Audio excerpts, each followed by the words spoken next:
I'm Lucy, restaurant manager here in King Chef. I'm already here for 2 years. Actually, I working in King Chef. We are number 1. So, can you tell me when, where, how the King Chef is built in? Well, actually, we have a first branch in Banawe, no? And then this is our second branch. This is in Munondo. Nag-start muna dun sa Banawe, sa herbal, and then after that, mga soup, and then dun po nakilala hanggang sa lumaki na po ang market ng mga customers, and then this is the second branches. So, pertaining to sa process flow ng sa King Chef, once the customer enters, ano po yung from the start to the end process na ginagawa ng King Chef? Well, actually, ang unang frontliner namin, syempre, of course, receptionist. Ang receptionist is always have, standard doing when the customers come in. Now, of course, una-una, we will greet them. Good afternoon, welcome to King Chef. How many person in your party? And then they will assist. Ina-assist nila sa table hanggang sa makaupo at binibigyan ng menu. And then, papasok naman yung mga namin mga order takers. Sila nag-take ng orders, and after that, nire-repeat ng order. Of course, you have to repeat the orders. If not, maaaring magkamali. Okay? And after that, yan ang umpisa na ang servisyo na napapasok, darating na yung pagkain, and then, sinasabi nila ang pagkain kung ano yung pagkain na yan, mention the name of the food, kailangan po yan, and then, that po yan is always have a standard service na dapat po always on the right hand ng customer. Ang pagkain man or mga bus out. No? Yan yung standard namin. Always checking the summary na in-order nila kung nakarating na o hindi para hindi maghintay ang customer. Okay? Tsaka we won't let the customer to follow up the food. We are the one to follow up the food para hindi sila maghintay. Diba, no? Kasi pag naghihintay, minsan nagugutom na, namumutla ng customer, kawawa naman. Diba?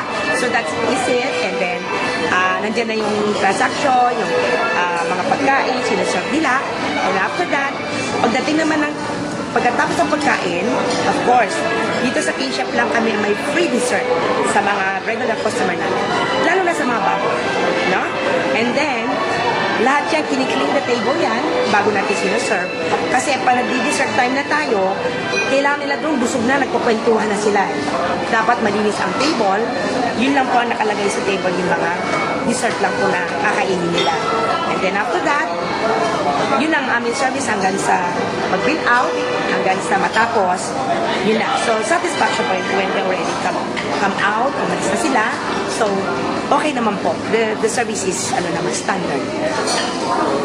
What are the usual complaints that the management always is received? Well, kasi ang akin na-encounter ko pag when it's kind of big party like Mother's Day, Father's Day, holidays, the big problem namin kasi, so sobrang daming tao, doon kami nahihirapan minsan. Kasi minsan may customer kasi hindi tumatanggap ng rason. Kasi when it's come that busy, wala kami maibigay na upuan. Meron kasi customer talagang hindi matake yung waiting nila, sobrang tagal. Would you believe ang aming mga waiting list is almost 350 to 400 waiting. Ibig sabihin, hindi people binibilang per person party. Umaabot kami sa ganyan na 300 plus na waiting na sa labas. Napakadami talaga, kaya hindi mo maiwasan, meron talaga magko-complain na ang sinasabi nga sa akin, ang complaint niya dapat daw, lakihan pa ang King Chef. Ibig sabihin, para ma-accommodate namin yung ganun karami. Kaya minsan talaga, yung complaint na yan, nahihirapan kami i-explain. Minsan talaga, sa gutom nila, hindi nila natatanggap yung na wala silang upuan, hindi sila nagpa-reserve. Pero actually, dapat talaga magpa-reserve para hindi sila maghintay sa labas. But actually, hindi natin maiwasan, talagang pag ganun karaming tao, hindi din natin maiwasan na meron di mag-complain. That's the time na hirap kasi pag gutom ang tao, mahirap i-explain. This is it.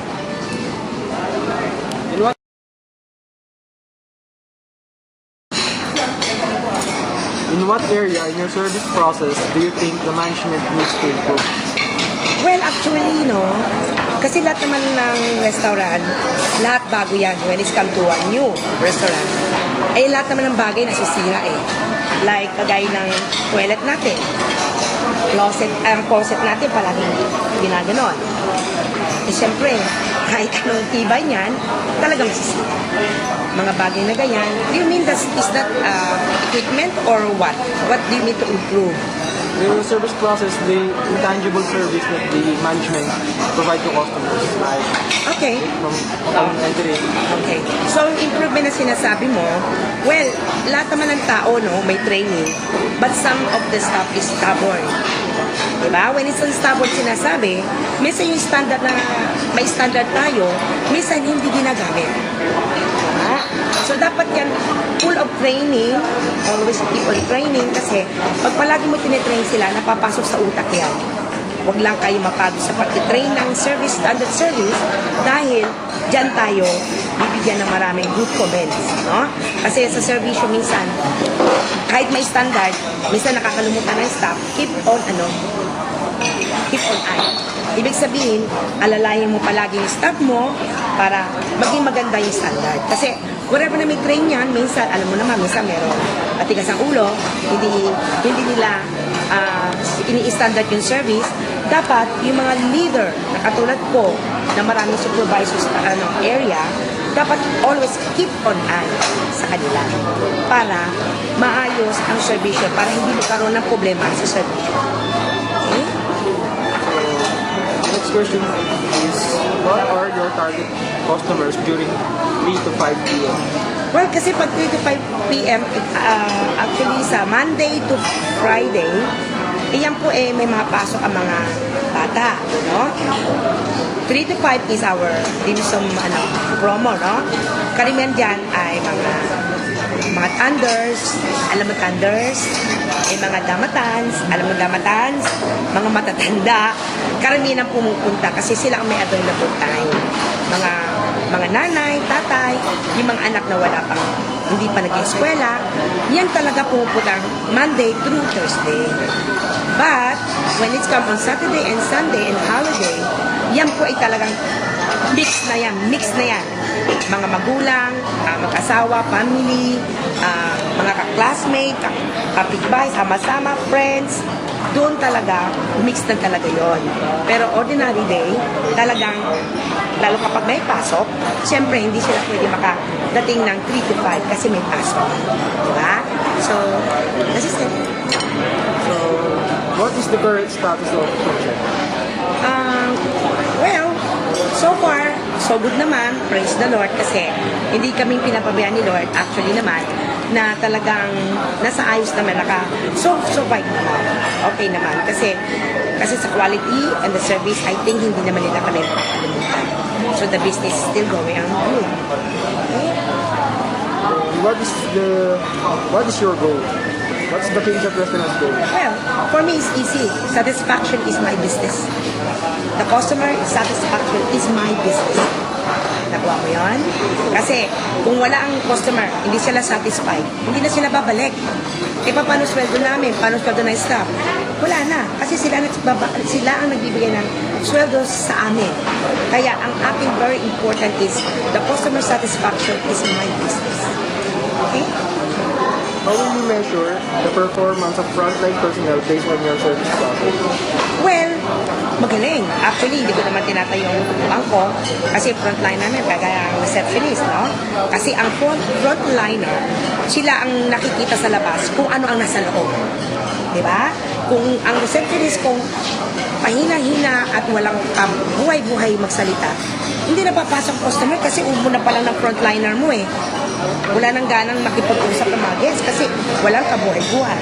But, ang maganda sa frontliner ko kaya ng mga receptionist ko, lahat sila aktibo, talagang pili-pili talaga kami pag nag-hire kami ng staff, talagang nakikita namin na kasama siyempre yung beauty, taas, PR, saka yung smiling face. So, may training kami sa receptionist, kaya kumbaga sa doon pa lang makikita ng mga guests, uy, okay to.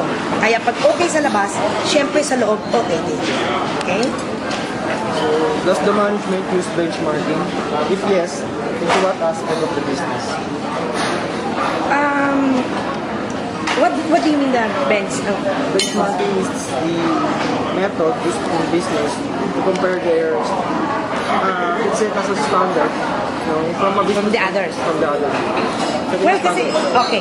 Kasi actually, no, as a manager, we are, all the managers, no, doing is survey all the establishment ng katulad ng restaurant. We want to see anong meron sila at anong meron sa amin. Well, syempre of course, may nakikita kami mga hindi maganda. Maganda yan, points na yan para hindi namin gawin sa amin. Right? So, of course, din siguro may din nagsasurvey sa amin kung ano maganda sa video, iti-take note din nila. Diba? For me, ang maganda sa service namin dito na talagang pinupuntahan, yung the way you approach the guests. Yung parang not like the guest or customer. You feel them like a relative. Relative, ibig sabihin, sometimes ako, I never call them a name. I just call them Achi, Shobe, Shoti, or Uncle, or maybe, was that Ape? Yung something like Auntie, Uncle. So I feel the customer is not customer. It look like parang relative. Kaya that's the way na minsan, pumapasok talaga sila dito sa amin dahil para silang welcoming. Feel nila, hindi sila customer. Feel nila, parang kapamilya namin, kapuso at kapatid. Commercial yan. This is it. Okay? Bakit po binabalik-balikan ang team? Well, actually, kasi ang quality ng pagkain namin is the same. Now, we're talking about lalo na 3 to 5, no? Yung dim sum. We have a promo, 50% and one of our item is 55 all items, no? Kaya siguro binabalikan-balikan din kami. Kasi ang pagkain namin, whatever na regular price or promo price, the quality and the taste is the same. Nakuha mo ba ibig ko sabihin na whatever na promo siya, kung anong regular price, ganun pa rin ang lasa. Walang pinagbago kahit sa promo. Kaya for me, kaya binabalikan kasi promo na, masarap pa. Kaya bumabalik sila. Kasi for that also maybe the services also. No? How you treat men, treat mo sila ng parang king. Kasi kami ang king eh. King chef. Lalong mga customer namin, sila ang king, ang mga babae, sila ang queen. Kaya binibigay namin yung servisyo na higit pa pareho ng isang hari at reyna. So, that's why maybe, for me na kaya bumabalik ang guest namin. Paano niyo po ginagawa ang servisyo right at the first time? Like, at the first time, what also, ano bang, Paano niyo po ginagawa yung servisyo na sa isang first-time customer okay. na instead of nasatisfy lang siya, karoon siya ng delighted? Okay, kasi ganito yun, no? In every table, actually, I'm the manager. Every table ko talaga, binivisit ko po yan. Nag-check satisfaction ko ako sa pagkain, sa servisyo, at nagkukwentuhan kami kung saan siya galing, bakit sila napadpad dito. So, ibig sabihin, doon ko malalaman na sila yung mga first-timer. No? So, iba talaga ang dating kasi you give them a warm, as a friend, na kausap mo siya na, ay, salamat ma'am, you have time to come here. Actually, malayo kayo thank you very much ma'am, I really appreciate that. Ganun ginagano ko mga guests. Kasi nag-shopping sila dyan, ganito. Sabi ko, mama, sa ulitin na, pa nagsha-shopping kayo ulit. Puntahan niyo ulit kami, ha? Something talking like a friend. Kaya parang gumagaan ang loob ng customer kapag ginaganyan. Kasi they feel na welcoming kasi kahit sila bago, hindi mo sila i-chipwera. Kasi sa akin ang bago, that's the time na another customer will like our food, nababalik eh. Dadagdag ng dadagdag yung regular na customer. Kasi mas maganda yung may regular ka na, may bago ka pa, magiging regular mo naman ulit. That will be change reaction yung continuous yung mga bagong customer na nagiging regular customer. So yun. Okay? How do you measure your service quality? For me, I would give them, I don't want to say 100%. Ang akin lang, bigyan natin sa mga average of 8.5 to 9. No? Kasi full of training ang mga service ng mga staff ko. Every Monday and Wednesday, training namin yan for 2 batches. Umaabot ng 2 to 3 hours per batch. And then Tuesday is receptionist. So for me, talagang binibigay ko ng oras para matuto ang mga staff ko. No? Kasi actually kapag mayroong problema ang servisyo ng isang staff, sino pong unang tinatawag? Nandiyan ba yung manager nyo? Diba? So ako ang napopokus na mga complainant kasi I'm the manager. Kaya I really talagang to give them my training.